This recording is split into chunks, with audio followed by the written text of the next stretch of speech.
Shalom pemirsa CV Indonesia semua.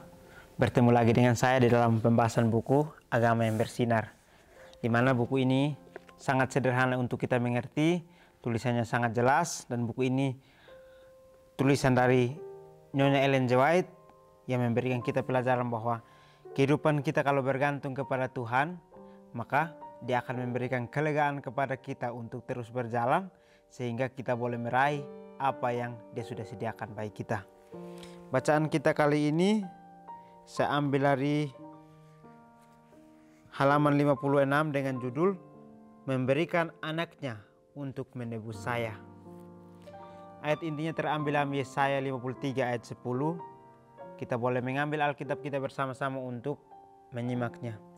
Tetapi Tuhan berkehendak meremukkan dia dengan kesakitan apabila ia menyerahkan dirinya sebagai korban penebus salah.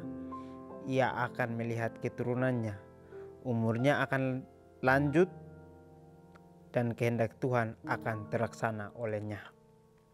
Bacaannya, rencana penebusan bukanlah suatu buah pikiran yang lahir belakangan. Suatu rencana yang dirumuskan sesudah Adam berdosa. Rencana tersebut adalah wahyu yang sesuai dengan pernyataan rahasia yang didiamkan berabad-abad lamanya. Itu uraian asas-asas yang telah menjadi dasar singgasana Tuhan sejak zaman abadi. Sejak mula pertama, Tuhan dan Kristus sudah mengetahui kemurtadan setan dan kejatuhan manusia oleh kuasa tipu daya pendurhaka itu.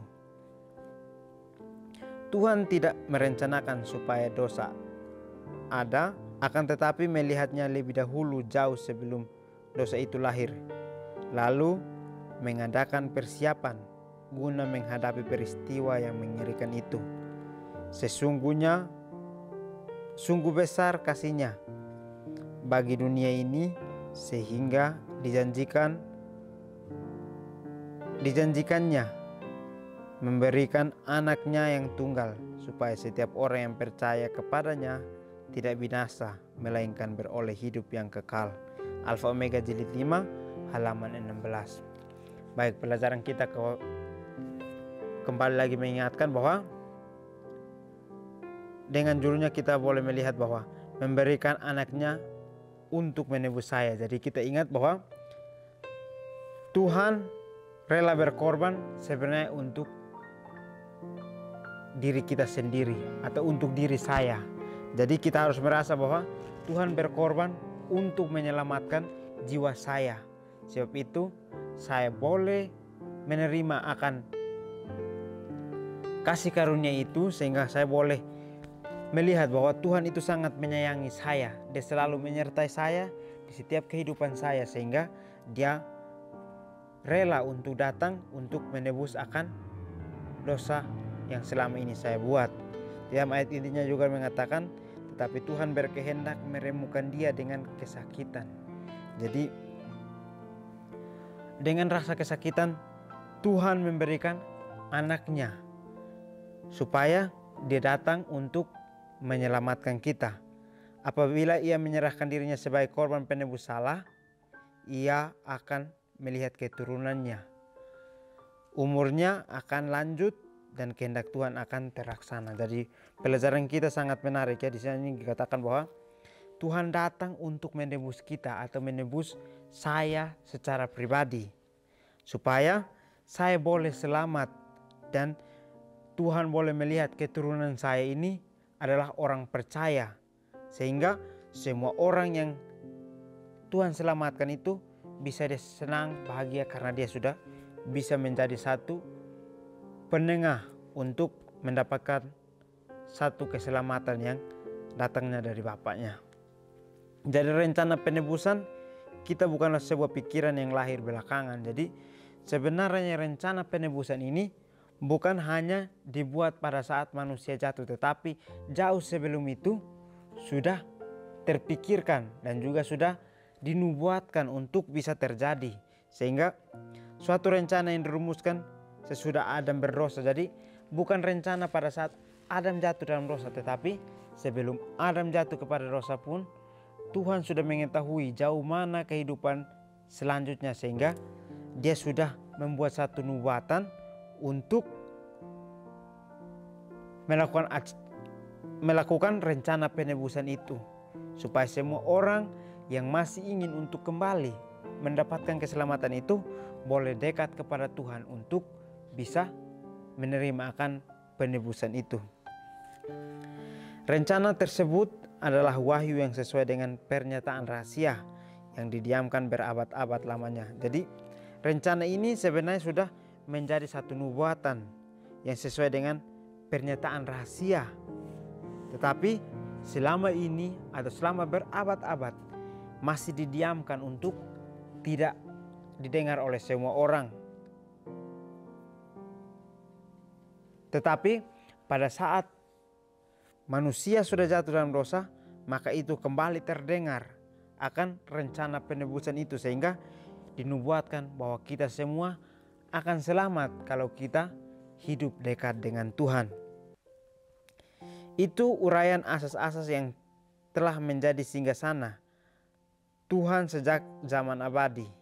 Jadi sejak pertama ini Tuhan dan Kristus sebenarnya sudah mengetahui akan terjadi kemurtadan datangnya dari setan, dan juga manusia akan jatuh karena setan menipu mereka. Jadi kita masuk kepada si pendurhaka ini sehingga kita jauh daripada Tuhan. Jadi Tuhan sebenarnya sudah mengetahui masa depan yang terjadi pada kehidupan kita, sehingga dia sudah merencanakan akan penebusan itu kepada kita semua yang sudah berdosa ini, sehingga dia mau supaya kalau bisa kita semua selamat, bukan hanya karena diri kita yang mengerti akan kebenaran saja, tetapi sahabat-sahabat kita pun ataupun teman dekat kita, keluarga kita pun bisa selamat, sehingga dia datang untuk menebus kita semua. Dengan adanya rencana penebusan, maka kita kembali diberikan pilihan untuk kita memilih apakah kita mau ikut dengan Tuhan yang sudah datang memberikan dirinya untuk dikorbankan demi kehidupan kita yang berdosa, atau kita mengikuti si pendurhaka yang terus menipu kita untuk kita terus mengikuti dia dan kita menjauh dari terang itu. Tuhan tidak merencanakan supaya dosa ada. Jadi sebenarnya rencana penebusan ini adalah Tuhan sudah ketahui akan masa depan kita, tapi dia tidak merencanakan akan dosa itu ada, tetapi dia ketahui akan adanya dosa, tetapi dia tidak mau untuk menghalanginya, supaya kita semua memiliki pilihan di situ untuk kita menentukan apakah dosa itu kita jauhi atau kita dekati. Akan tetapi melihat lebih dahulu, jauh sebelum dosa lahir. Jadi Tuhan itu tahu akan ada dosa, lalu dia sudah melihat jauh sebelum dosa itu lahir. Dia sudah ketahui bahwa akan terjadinya kejatuhan, sehingga dia mengadakan persiapan guna menghadapi yang mengerikan itu. Jadi Tuhan tahu apa yang akan terjadi di masa depan kita, sehingga pada saat dia ketahui itu, dia melakukan satu persiapan untuk bisa menghadapi akan peristiwa itu pada saat peristiwa itu terjadi. Jadi kita diberikan kesempatan bahwa sesuatu yang ada di depan kita, kita sudah harus bersedia untuk menghadapinya, karena peristiwa yang ada di depan kita adalah peristiwa yang besar, di mana kalau kita tidak berjalan bersama dengan Tuhan, maka peristiwa itu kita tidak bisa akan menghadapinya.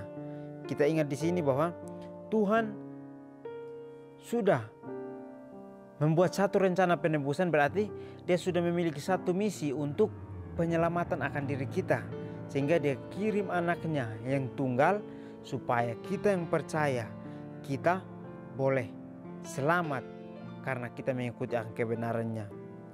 Jadi sungguh besar kasihnya bagi dunia ini sehingga dijanjikannya memberikan anaknya yang tunggal.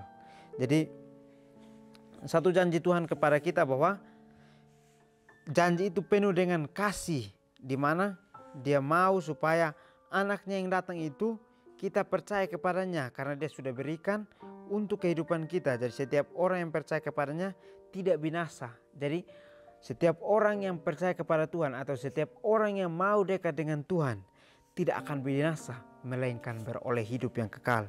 Jadi dalam buku Alfa Omega jilid 5 halaman 16 ini menceritakan bagaimana Tuhan menyertai kita dari kita lahir sehingga kita tumbuh besar dan kita akan mati kembali. Tuhan tetap menyertai kita meskipun kita masih tetap berada dalam dosa.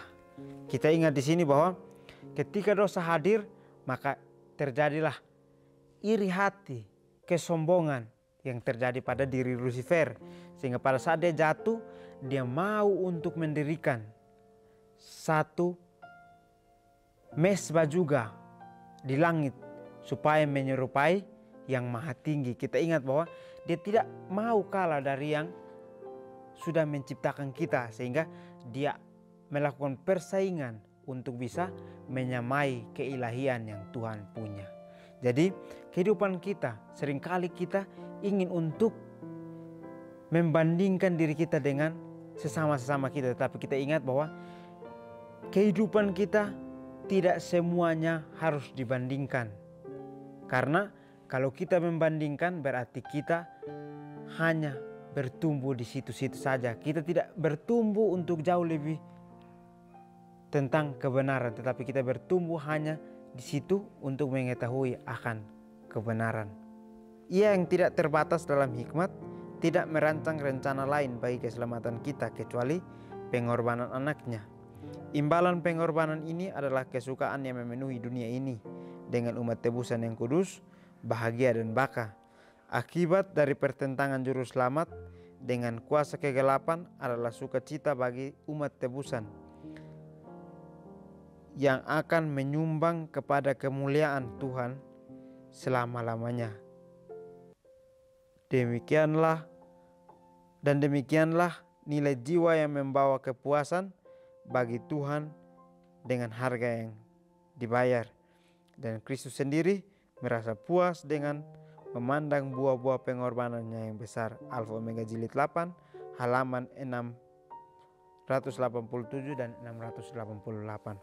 Baik, di akhir pelajaran kita memberikan kita bahwa Tuhan itu tidak terbatas dalam hikmat. Jadi Tuhan itu memiliki banyak hikmat untuk kita bisa miliki. Tetapi kita ingat bahwa pada saat kita ingin untuk memiliki hikmat itu, kita harus meminta dengan sungguh-sungguh, karena hikmat yang akan Tuhan berikan itu akan kita kembangkan sehingga hikmat itu tidak terbatas.